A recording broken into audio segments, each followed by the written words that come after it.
अगर आपके फैसले हाल के दिनों में लगातार गलत हो रहे हैं, तो वजह आपका दिमाग नहीं है, वजह आपकी रीढ़ है। प्राचीन ऋषियों ने साफ कहा था कि जब रीढ़ थकती है, तो इंसान का विवेक सबसे पहले गिरता है। आप सोचते हैं कि आप कंफ्यूज हैं, लेकिन असल में शरीर अंदर से कोलैप्स कर रहा होता है और उसका पहला असर आपकी निर्णय शक्ति पर पड़ता है। इस वीडियो में मैं बताऊंगा कि रीढ़ की कौन सी थकान आपको बिना किसी बीमारी के चुपचाप कमजोर बना रही है। लोग अक्सर सोचते हैं कि जब फैसले गलत होने लगते हैं तो दिक्कत सोचने की क्षमता में है, दिमाग थक गया है या समझ कमजोर हो गई है। लेकिन सच्चाई यह है कि दिमाग आखिरी जगह है जहां गिरावट दिखती है। असली गिरावट उससे पहले शुरू हो चुकी होती है, शरीर में, और खासकर रीढ़ में। जब शरीर स्थिर नहीं रहता, जब रीढ़ लगातार दबाव में रहती है, तब दिमाग कितनी भी कोशिश कर ले, निर्णय साफ नहीं रह पाते। उस वक्त इंसान खुद को कंफ्यूज मान लेता है, जबकि वास्तव में उसका पूरा सिस्टम असंतुलित हो चुका होता है। इसलिए ये मान लेना कि हर गलत फैसला दिमाग की गलती है, अपने आप में एक भ्रम है। क्योंकि जब शरीर का आधार हिल जाता है, तो सोच अपने आप डगमगाने लगती है। रीढ़ को हम अक्सर सिर्फ एक सपोर्ट स्ट्रक्चर मानते हैं, जैसे इसका काम बस शरीर को सीधा रखना हो। लेकिन असल में रीढ़ उससे कहीं ज्यादा गहरी भूमिका निभाती है। रीढ़ वो प्रणाली है जो शरीर और सोच के बीच तालमेल बनाए रखती है। जब रीढ़ थकी होती है, तब शरीर का संतुलन बिगड़ता है, पॉस्चर गिरता है, सांस ऊपर ऊपर चलने लगती है, और इसी के साथ दिमाग की स्पष्टता भी कम होने लगती है। इस हालत में इंसान ज्यादा सोचता है, लेकिन कम समझ पाता है। फैसले लेने में देरी होती है, भरोसा डगमगाता है, और छोटी छोटी बातों में भी दुविधा पैदा हो जाती है। इसलिए ये मानना गलत है कि सोच पहले बिगड़ती है और शरीर बाद में। असल में शरीर की गिरावट सोच को खींचकर नीचे ले जाती है, और उसका पहला संकेत रीढ़ की थकान में दिखाई देता है। प्राचीन ऋषियों ने कभी दिमाग को सबसे पहले ठीक करने की बात नहीं की। उनकी पूरी साधना शरीर से शुरू होती थी, और उसका केंद्र हमेशा रीढ़ रही। ध्यान हो, आसन हो या मौन, इन सब का उद्देश्य सोच को सुधारना नहीं, बल्कि शरीर को उस स्थिति में लाना था जहां सोच अपने आप स्पष्ट हो जाए। ऋषि जानते थे कि जब रीढ़ स्थिर होती है, तो मन को संभालने की जरूरत नहीं पड़ती, क्योंकि विवेक अपने आप जागृत रहता है। इसी वजह से उन्होंने चेतावनी दी थी कि अगर रीढ़ लगातार थकी रहे, तो इंसान धीरे धीरे सही और गलत का फर्क खोने लगता है, बिना ये समझे कि समस्या कहाँ से शुरू हुई। उनके लिए रीढ़ कोई शारीरिक हिस्सा नहीं थी, बल्कि वो आधार थी जिस पर इंसान का विवेक टिका रहता है।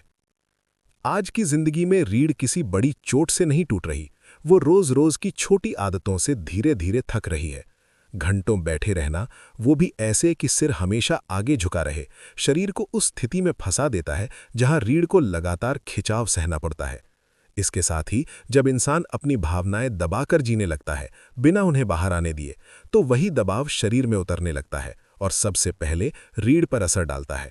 ये तीनों चीजें मिलकर शरीर को बाहर से स्थिर दिखाती हैं, लेकिन अंदर से आधार को कमजोर कर देती हैं। इसी वजह से बहुत से लोग खुद को ठीक मानते हैं, फिर भी उनके फैसले भारी, धीमे और अस्थिर हो जाते हैं, और उन्हें समझ ही नहीं आता कि ये गिरावट कहाँ से शुरू हुई। अगर हाल के समय में आप फैसलों को टालने लगे हैं, छोटी छोटी बातों में ज़रूरत से ज़्यादा सोचने लगे हैं, या दिन भर एक अजीब सी मानसिक भारीपन महसूस होता है, तो इसे सिर्फ मूड या स्ट्रेस समझकर नज़रअंदाज मत कीजिए। बहुत बार ये संकेत दिमाग से नहीं, शरीर से आते हैं, खासकर तब जब रीढ़ लगातार थकी हुई होती है। इस स्थिति में इंसान सोचता ज़्यादा है, लेकिन निर्णय लेने का साहस खो देता है, और उसे हर विकल्प में कोई ना कोई कमी दिखने लगती है। बाहर से सब कुछ सामान्य लगता है, कोई बीमारी नहीं, कोई साफ लक्षण नहीं, लेकिन अंदर से स्पष्टता धीरे धीरे कम होती जाती है। यही वो चरण है जहां ज्यादातर लोग खुद को कंफ्यूज मान लेते हैं, जबकि असल में उनका शरीर उनसे कुछ बता रहा होता है। इस स्थिति में ज्यादातर लोग तुरंत समाधान ढूंढने लगते हैं, कुछ करने की कोशिश करते हैं, लेकिन यहां समस्या एफर्ट की नहीं, अलाइनमेंट की होती है। रीढ़ को ठीक करने की शुरुआत किसी तकनीक से नहीं, बल्कि होश से होती है। इंसान दिन भर कैसे बैठता है, कैसे खड़ा रहता है, सांस कहाँ तक उतर रही है, इन बातों पर ध्यान देना ही पहला सुधार है। जब रीढ़ को लगातार दबाव से बाहर आने का मौका मिलता है, तो शरीर धीरे धीरे अपने संतुलन में लौटने लगता है, और उसके साथ ही सोच की स्पष्टता भी अपने आप वापस आने लगती है। इसलिए यहाँ किसी बड़े उपाय की जरूरत नहीं होती, जरूरत होती है उस आधार को फिर से महसूस करने की जिस पर इंसान का विवेक टिका रहता है। इस बात को समझने के लिए किसी लंबी प्रक्रिया की जरूरत नहीं है। बस एक पल के लिए अभी यहीं ठहरिए। शरीर को जरा सीधा होने दीजिए, रीढ़ को बिना जोर लगाए अपनी जगह पर आने दीजिए और एक गहरी सांस को नीचे उतरते हुए महसूस कीजिए।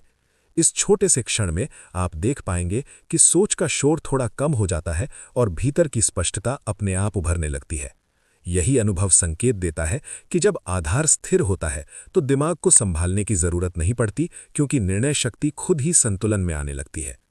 रीढ़ की थकान अक्सर पहली जगह होती है जहां से इंसान की स्पष्टता गिरनी शुरू होती है, लेकिन ये आखिरी नहीं होती। शरीर में एक और हिस्सा है जिसे लोग लगातार नजरअंदाज करते हैं, और जब वहां दबाव बनता है तो सोच और निर्णय दोनों और ज्यादा उलझने लगते हैं। ज्यादातर लोग वहां कभी ध्यान ही नहीं देते, क्योंकि उसे समस्या मानने की आदत नहीं है। अगली कड़ी में हम उसी हिस्से की बात करेंगे, ताकि आप समझ सकें कि शरीर कैसे चुपचाप आपकी निर्णय शक्ति को दिशा देता है, बिना किसी शोर के।